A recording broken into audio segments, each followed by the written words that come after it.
In just over 1 week, Ontarians will head to the ballot box, and in the interim, they'll see political polls showing one party or another leading in the campaign. Joining us now to provide some clarity on those polls and what to watch for in the home stretch in the nation's capital, Éric Grenier, author of Threehundredeight.com. Welcome to you, Éric. Nice to have you here. Thanks for having me. Okay, you're not a pollster, and we're going to be talking about polls. So explain to our viewers and to me, what does Threehundredeight.com do?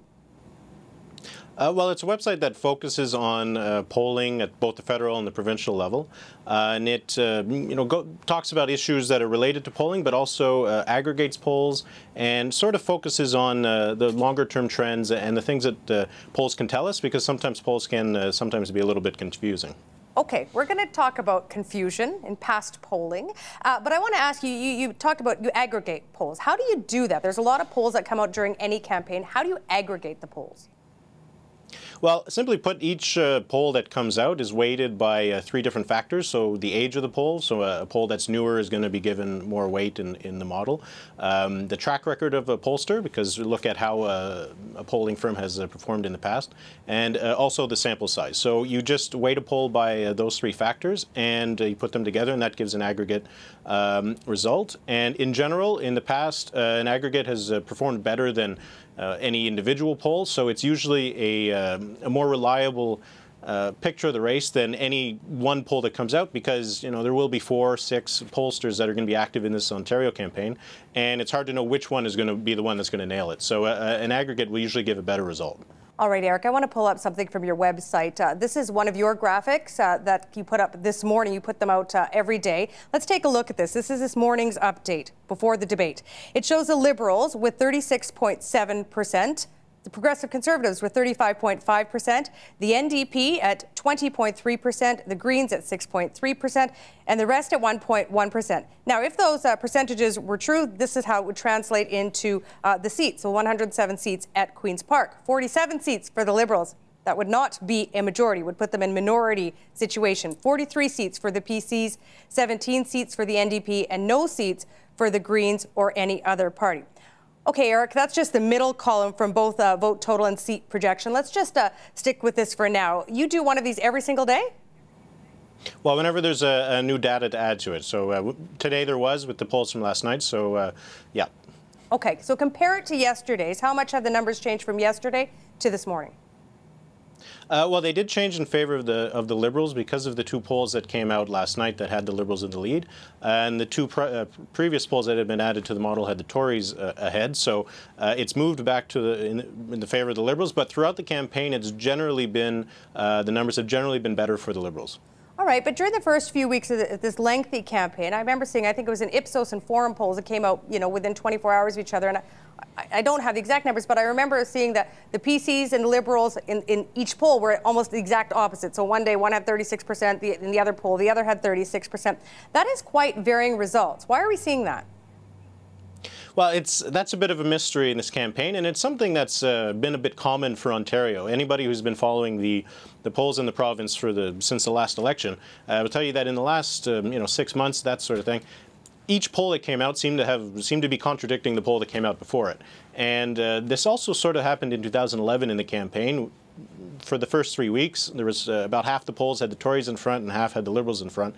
So I think it is a bit of a factor in Ontario in that I don't think that provincial politics is the top sort of concern for Ontarians. Federal would probably be considered more important, and if you're living in Toronto, for example, probably municipal. And I think that does play a role in terms of the volatility between the polls. But as Ontarians seem to be paying more attention to the election as we're approaching the election date, the polls are becoming a little bit less divergent in that sense. So, hopefully we'll see by the end of the campaign that most of the polls are agreeing on the picture of the race. So things are settling down a little bit as we head into the home stretch. A little bit. They're still jostling back and forth. Yesterday, the polls, like I said, had the Liberals ahead, and before that, it was the Tories ahead. And I'm sure later in the week we'll have rebound. But now that the polls are generally showing a close race, it only takes a couple of points one way or the other to change the leader. So that is a bit more of what is going on right now. And of course, there is the accounting for the margin of error in these polls all the time. Historically speaking, Eric, when do you really start seeing polling numbers sort of solidifying in terms of predicting the best outcome? Well, hopefully that'll happen. Excuse me, in the last week. That's what happened in 2011. But in Quebec, the election had just finished up there. The polls are pretty steady throughout the race. They changed, as the PQ started dropping, but they were all in agreement in how things were turning out. So for Ontario, it seems to be just a bit more of a different case. But if it follows the precedent of 2011, then in the last week, which we're now in, the polls will start to make more sense, hopefully, and we'll get a better idea, because you don't want voters to have be misled in terms of what to expect on Election Day. Okay, you point to Quebec, where the Liberals were ahead in all the polls leading up to Election Day, and of course were victorious by a very large margin. What you didn't mention is that in polls in Alberta and BC, they were wildly off. They predicted other parties to win than the actual victor. So what do you account for that?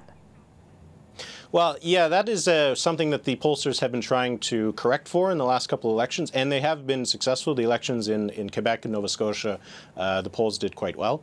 The thing that happened in Alberta was a bit of a special case, where it seemed to have been a bit of more of a swing that took place in the last bit, as voters were more, they were unfamiliar with Wildrose Party, and there were some things that were sort of confirming their worst fears in that sense. So Alberta was a bit of a special case. BC is the one that is probably more interesting, because all the polls from pollsters who had a long history, a long successful track record in British Columbia, were showing that the NDP were going to win.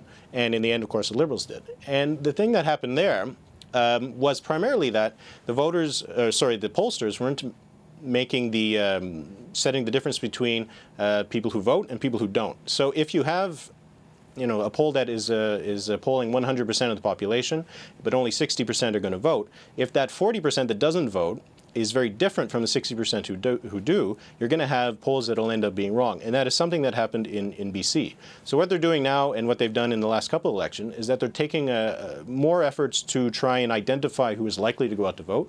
And in Nova Scotia, we saw that work very well. And in Ontario, we're seeing that as well. And that is one of the things that is causing a great deal of this variation between the polls, because you'll have one pollster who's using one method to identify and define a likely voter, and another pollster is using a very different method. So even if they're both contacting voters in the same way, they're treating them differently, and you'll have these different results where when you're asking who you're going to vote for of all eligible voters, you'll have results that are similar, but then when it comes to likely voters, that can diverge. And we'll find out on June 12th which pollster is using the right sort of model to figure out who's going to go out and vote. Okay, because if we look at 2011 in Ontario, voter turnout was 48.2%. So if they asked the other, 52 or whatever the number is, 52%, how they were going to vote, and they didn't show up at the polls, they'd be wildly off. So do you have confidence that Ontario is going to end up, in terms of polling and getting it right, are they going to end up the way that Quebec did,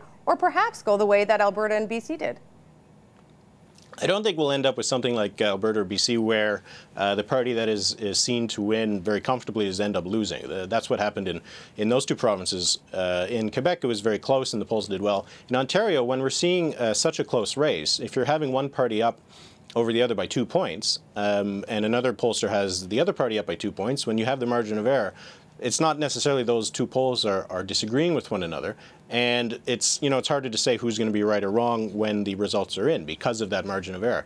I think that we might end up something closer like that if the race continues to be relatively tight, where we'll have some pollsters who are going to choose one party and some pollsters choose the other, and it's going to be close enough that some will be right, but in the end it's all within the margin of error. So I think that is something that we might see happen in Ontario.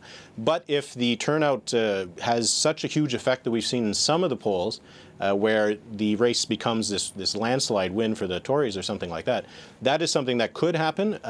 And if something like that does happen, it will be because of the difference between voters and non-voters. Okay. Well, if we get it completely wrong, if the pollsters get it completely wrong, politicians say, oh, yeah, we're doing really well because the polls say we are. And when they're not doing very well, they say, well, polls don't mean anything. So what value is there in polls during this campaign? Well, there's the thing that these parties are doing their own polls, and they'll only comment, of course, on the public ones, or if they're losing, they'll say that our internal polls are showing us doing better. So they have this information, and their information is usually better because they can spend more money on it. Media polls are mostly done for free or for cost, so they have more information and better information. But we, at least as the public, should have the same sort of information that the parties are working with. And I think there's also that it's information, and voters have the right to as much information as there is available. And if, strategic voting, that sort of thing, if voters want to do that, they should have the choice to. And I think it just sort of levels the playing field between the public and the parties, and is also just, another source of information. And there's also the thing that, newspapers love polls because they tend to get good readership. So voters want to see polls. So there must be something to them. All right. The debate has wrapped up just a little while ago. We have had our panel in talking about winners and losers and who did well and who doesn't. Historically speaking, Eric, how much of a turning point is the debate in terms of polls? Well, it can be a huge turning point, or it can just solidify sort of the trends that were taking place before the debate. In the federal election in 2011, Jack Layton, he did a good debate, and combining that with some of the other things that was happening in Quebec, it helped propel the party forward. So that it can be a debate can be an important part of a race. In 2011, in the provincial election, the polls didn't really change all that much after the debate, so it didn't really change what was going on. But if the debate can sort of confirm what people are thinking about the leaders, then it can have a real effect, although you're not actually seeing the effect in the numbers because the numbers aren't going to move. And what are you going to be watching for tomorrow morning? A number of polls will come out in the next couple of days. What are you going to be watching for in those polls? Well, obviously for the Tories and the Liberals, it's if one of the leaders managed to take the debate and gain some momentum from it. For the NDP, they haven't been able to build any momentum up to here in the campaign, and now the campaign is almost over. So it'll be interesting to see. If the NDP is going to be able to sort of build some campaign in these some momentum, in these last few days. But one of the things to keep an eye on is also the perception of who wins. There's the people who watch the debate, and then there's the people who watch the news or they read the newspaper the next day. In the Quebec election that just closed, François Legault was seen to have performed really well in the second debate, and it helped propel his party to almost official opposition status.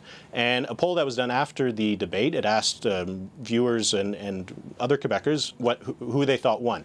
Viewers thought that François Legault won, but people who didn't see the debate thought that he also won. So they had read news, they had seen the clips, and so that perception can be almost as important as the performance itself. All right. How long does it take, Eric, for that effect, the sort of debate effect, to translate into the polls? Are we talking a couple of days, or what are we talking about? Well, we'll probably see a poll or two in the next couple of days that will be done sort of, right after the debate or the day after. So that, that'll cook the effect in a little bit. But we'd probably want to wait until probably the beginning of next week, when some of the polls that are going to be in the field for several days will capture any effect. And so we might not know exactly what kind of effect the debate will have until the beginning of the week. But if we get some polls that are done right afterwards, we might get an early indication of what voters thought in terms of who did the best. Okay, I do not want to wait until early next week to ask you this question. We've got 9 days until Election Day, June the 12th. Do you care to make a prediction about who might come out on top? No, not at all. The purpose of the site is to give readers an understanding of what's going on and sort of what to expect with the information we have. And with 9 days to go, there's still plenty of information that we're going to get. So it's of course too early to make any sort of prediction. Éric Grenier, thank you for your time today. Thank you. Support Ontario's public television. Donate at tvo.org.